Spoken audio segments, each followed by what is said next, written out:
Hello students, myself Anita Malhotra welcome you all to the online classes of Science Class 7 Chapter 1 Nutrition in Plants. Up till now, we have studied about nutrition in plants, autotrophic nutrition, heterotrophic nutrition. We also studied about the process of photosynthesis and the components that take part in the process of photosynthesis, like sunlight, water, chlorophyll, carbon dioxide, etc.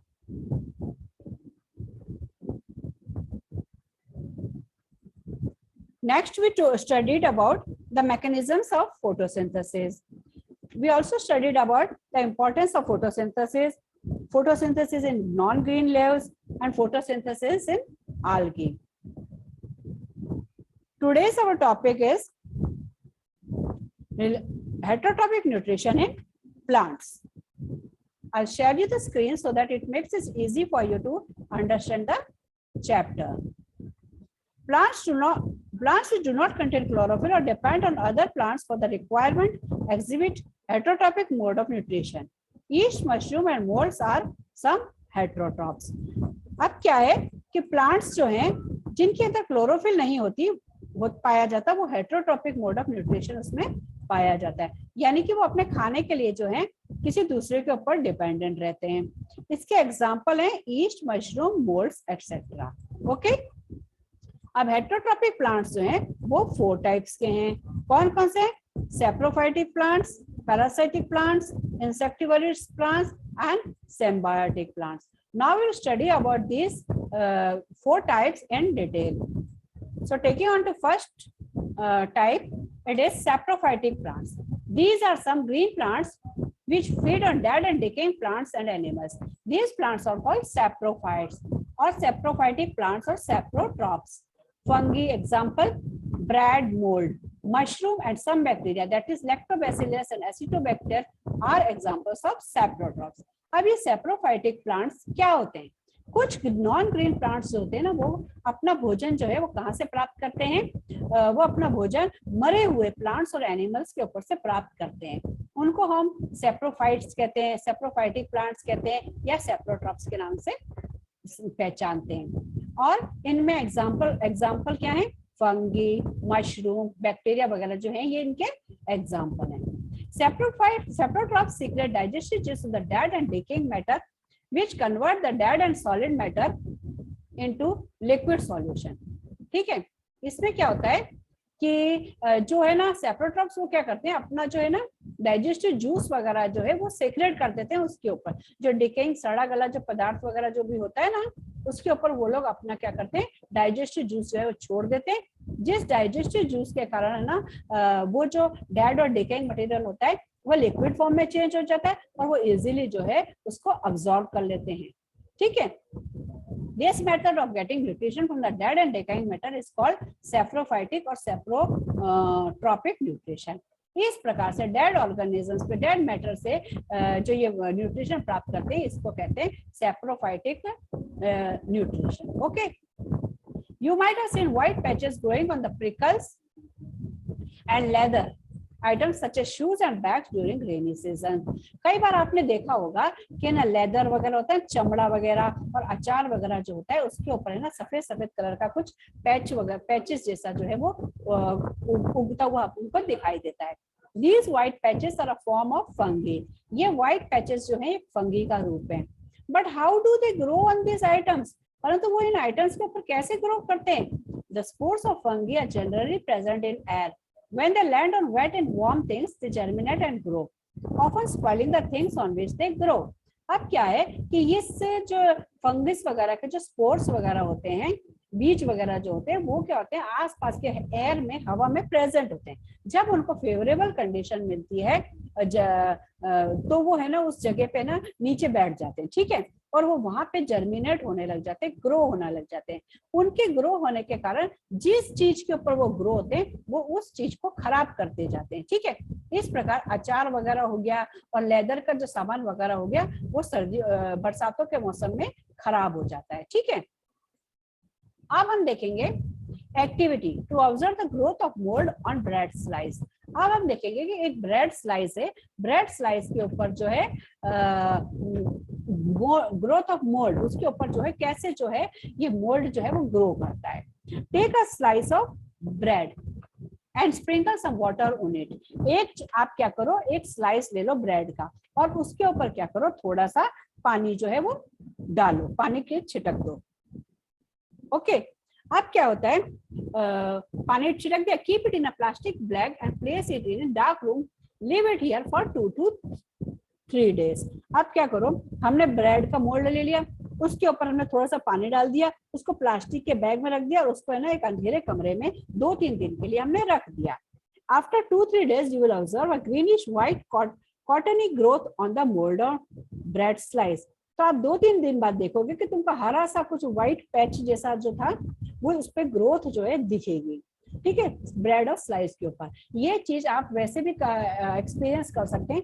कभी कभी क्या होता है कि हम bread वगैरह जो बच्चों को टिफिन वगैरह में कभी अगर कभी दी हो तो वो ब्रेड जिसे बच्चे खाते नहीं है, फिर वो 1-2 दिन तक जो होता है ब्रेड जो है वो टिफिन में पड़ा रह जाता है। तो हम जब उसको खोल के देखते हैं, या फिर रोटी वगैरह है वो भी कई बार जो होता है टिफिन में बंद पड़ा रह जाता है, तो 1-2 दिन बाद जब हम उसको देखते हैं तो उसके ऊपर से कुछ ग्रीन सा व्हाइट सा हमें पैचेस दिखाई देते हैं।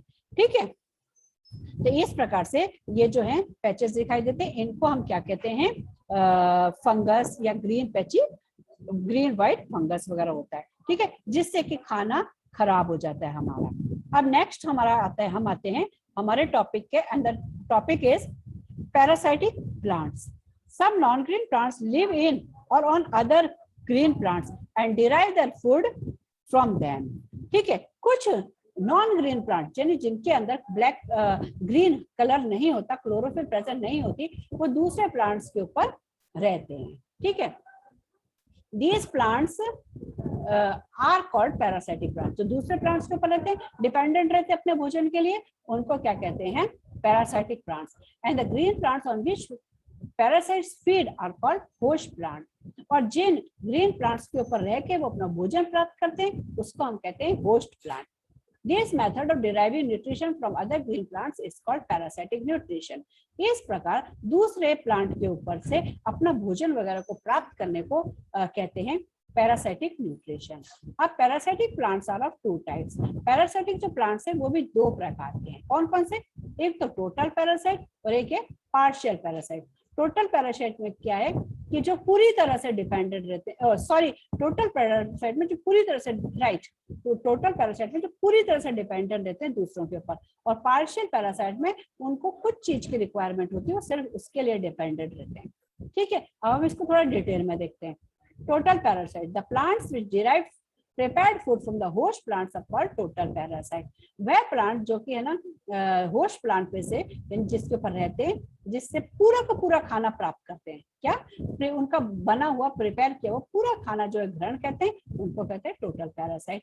फॉर एग्जाम्पल कैस्कुटा अमरबेल is a total stem parasite, while Orbantia, Romanza and Rafflesia are total root parasite।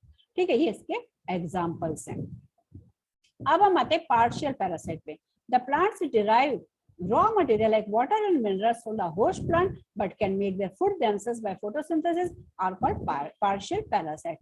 अब कुछ प्लांट्स वगैरह जो क्या करते हैं, वो रॉ मटेरियल जैसे कि कुछ पानी और मिनरल्स वगैरह जो है वो होस्ट प्लांट में से किसी दूसरे प्लांट से लेते हैं, उनके अंदर क्लोरोफिल प्रेजेंट होता है और वो क्या करते हैं उससे ना अपना खाना जो है बना लेते हैं। ठीक है, तो ऐसे प्लांट्स को हम कहते हैं partial parasites. Partial parasites have green leaves. Partial parasite जो होते हैं उनके अंदर हरी पत्तियां होती हैं, मतलब कि उनके अंदर क्लोरोफिल होते हैं। For example mistletoe is the partial stem parasite, उसका एग्जांपल है मिसलटो। ठीक है, आप इमेज में देख सकते हैं मिसलटो का फिगर। ठीक है, कि कैसा वो दिखाई देता है। Which grows on the tree such as mango और महुआ। ये मैंगो और महुआ पेड़ के ऊपर जो ग्रो करता है, उसके ऊपर से वो उन पेड़ों पे से पेड़ों में जो पानी और है ना मिनरल्स वगैरह होता है उनको ये उनसे ग्रहण कर लेता है।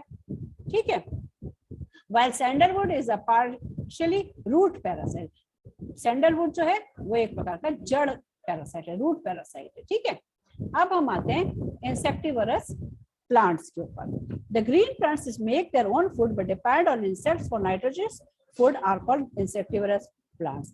Venus flytrap and pitcher plant are examples of insectivorous plants. अब क्या है कि ना कुछ ग्रीन प्लांट्स होते हैं वो अपना खाना वगैरह तो बना लेते हैं, परंतु उनके अंदर जो है नाइट्रोजन की आवश्यकता पूरी करने के लिए वो दूसरों के ऊपर इंसेक्ट्स के ऊपर निर्भर रहते हैं। ठीक है, इसलिए उनको कहते हैं इंसेक्टिवरस प्लांट्स। और इसका एग्जांपल है Venus flytrap and pitcher plant. Pitcher plant The method of deriving nutrition from insects is called insectivorous nutrition. इस प्रकार insects से nutrition को derive करना, निकालने को क्या कहते हैं? Insectivorous nutrition. In a pitcher plant, the leaves are modified into a pitcher-like structure with a lid on the top. ठीक है, hair and hairs are present inside the pitcher. When an insect sits on the pitcher, the lid closes to trap the insect. It gets entangled in the hair of the pitcher and is killed by the digestive juice secreted inside the pitcher. अब आपको ये pitcher plant दिख रहा है यहाँ पे, देखो image के अंदर। ठीक है, तो पिक्चर प्लांट के अंदर क्या होता है कि इसका जो है ना लीव्स है ना वो मॉडिफाई हो जाती है एक पिक्चर के रूप में। एक छोटा सा पिक्चर होता है यानी कि बर्तन, पानी भरने का बर्तन होता है, घड़े टाइप, इस तरह का आकार इस पे बन जाता है। और उसके ऊपर देखो एक ढक्कन टाइप का आकार भी इस पे बना हुआ है। ठीक है, और इसके अंदर क्या होता है छोटे छोटे ना हेयर्स पाए जाते हैं। ठीक है, तो जब भी कोई इंसेक्ट इसके ऊपर बैठता है तो इसके अंदर चला जाता है और एकदम से ना ये बैठते उसका जो लिड मतलब ढक्कन होता है वो एकदम से बंद हो जाता है और इस प्रकार से इंसेक्ट इसके अंदर ट्रैप हो जाता है, फंस जाता है। अब अंदर इंसेक्ट चला गया तो इसके अंदर जो हेयर्स वगैरह हैं उसमें ये है ना फंस जाता है और पिक्चर प्लांट क्या करता है इसके अंदर अपना डाइजेस्टिव जूस छोड़ देता है। डाइजेस्टिव जूस छोड़ देता है। अब ये जो इंसेक्ट है वो मर जाता है उसके अंदर और डाइजेस्टिव जूस के कारण क्या होता है कि इसके अंदर से ना वो भी है ना सॉल्युबल फॉर्म में चेंज हो जाता है और उसके अंदर से जो न्यूट्रिएंट्स वगैरह जो है वो ये पेड़ जो है ये प्राप्त कर लेता है। तो इस प्रकार से ये पिक्चर प्लांट जो है इसमें ये नाइट्रोजन की आवश्यकता जो है वो पूरी होती है। In Venus flytrap the leaves have 2 lobes.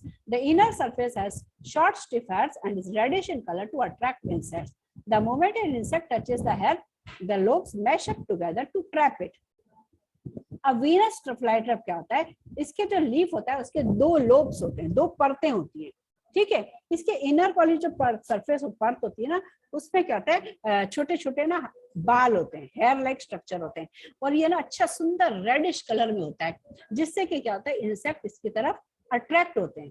ठीक है, जब भी इंसेक्ट इसकी तरफ अट्रैक्ट होते हैं और वो इसके ऊपर बैठते हैं तो क्या होता है इसके बालों को वो छूते हैं तो दोनों इसकी परतें जो एकदम से बंद हो जाती हैं और जो इसमें ना इंसेक्ट है वो इसके अंदर फंस जाता है। फिर वही प्रोसेस इसमें भी होता है, इस पर डाइजेस्टिव जूस वगैरह का सीक्रेट इस पे छोड़ देते हैं, प्लांट छोड़ देता है जिससे कि वो क्या होता है वो डाइजेस्ट हो जाता है और उसके अंदर से क्या होता है कि ना सॉल्युबल फॉर्म में बन जाता है और फिर उसको वो अब्सॉर्ब कर लेता है प्लांट अपने अंदर।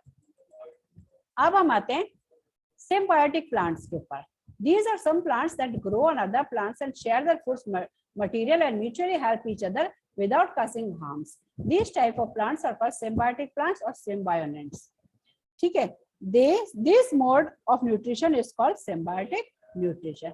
इस प्रकार का symbiotic relation जो होता है इसमें क्या होता है कि ना 2 प्लांट्स जो हैं वो एक संग में रहते हैं और वो या तो दोनों को फायदा होता है या किसी एक को फायदा होता है और ये एक दूसरे को बिल्कुल भी नुकसान नहीं पहुंचाते। ठीक है, तो इस प्रकार का जो रिलेशनशिप होता है इसको कहते हैं सिम्बायोसिस।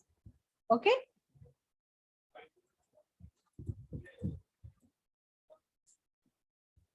अच्छा, lichen is a symbiote. It is made up of fungus and algae living together. अब lichen तो है वो इसका है ना एक सिम्बायंट है। अब इसके अंदर कोई 2 चीजें रहेंगी ना संग में, तो इसमें फंगस और alga है जो संग में रहते हैं।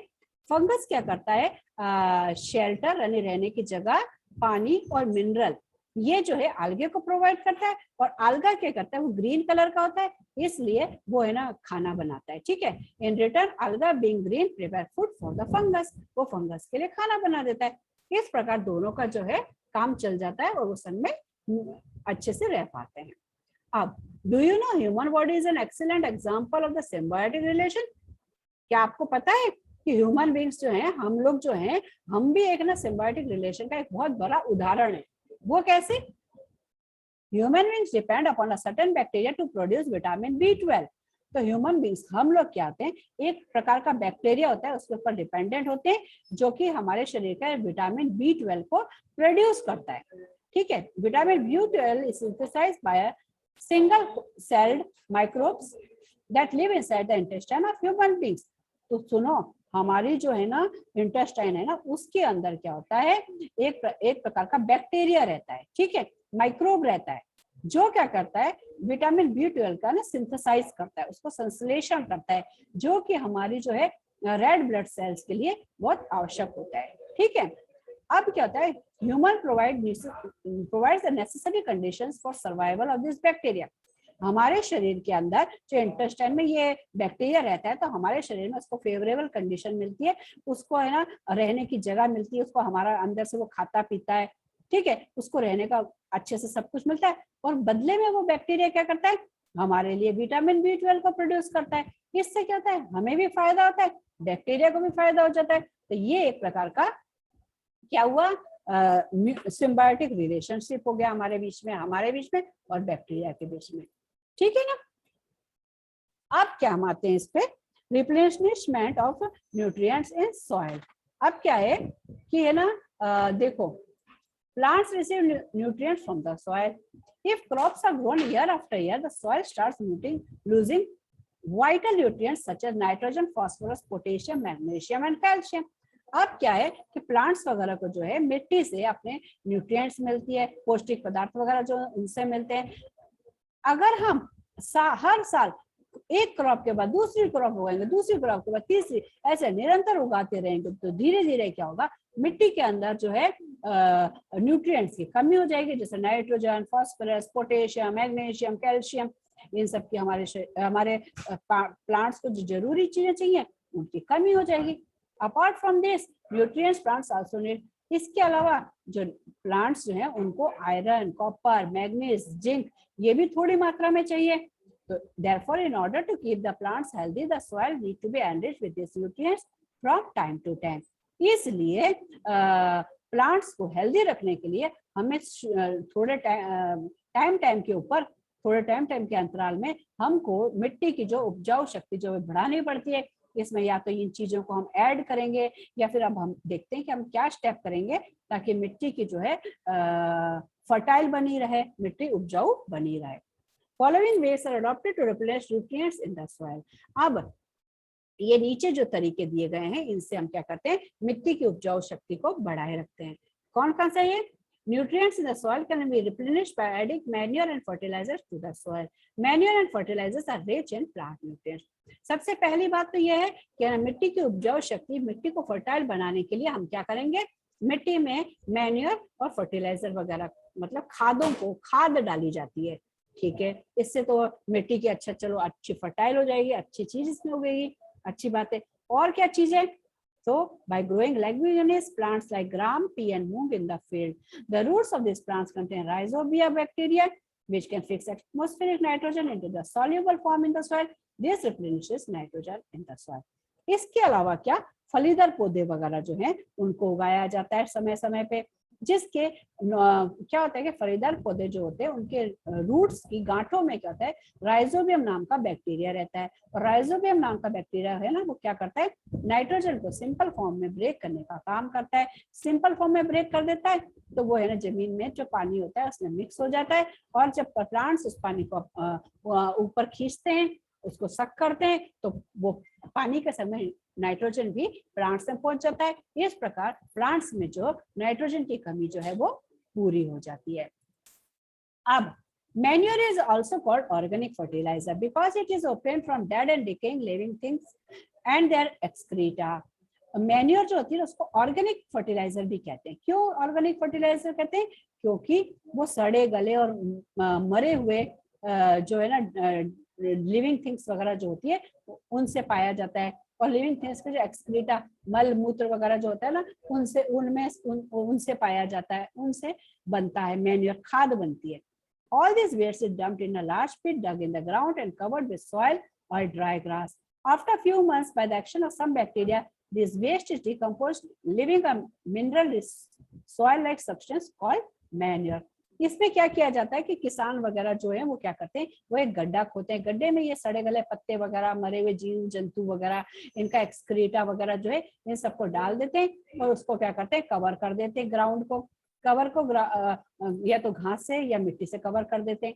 अब इसके अंदर जो है ये वेस्ट प्रोडक्ट्स होते हैं, ये सड़ने गलने लगते हैं। इनके अंदर कई माइक्रोब्स और कीटाणु वगैरह भी इसमें लग जाते हैं, जो क्या करते हैं, इनको सिंपल फॉर्म में चेंज करते हैं। फिर एक टाइम ऐसा आता है जब ये है ना पूरा का पूरा है ना इनको सिंपल फॉर्म में चेंज कर देते हैं, तो ये एक खाद का रूप ले लेता है। ठीक है, अब इस खाद को जब हम खेतों में डालते हैं तो ये बहुत ज्यादा उपजाऊ होती है और इससे ना मिट्टी उपजाऊ बन जाती है, हमें अच्छी फसल वगैरह जो है वो भी प्राप्त हो जाती है। In this way, now we are ending this chapter here. Hope you all might have understood the chapter properly. So, today our chapter 2 is finished. In this part 2, the whole chapter, nutrition in plants. So, please watch this video. If you are not understood it properly, you can watch this video once or twice and then you will understand it in a more better way. So thank you friends.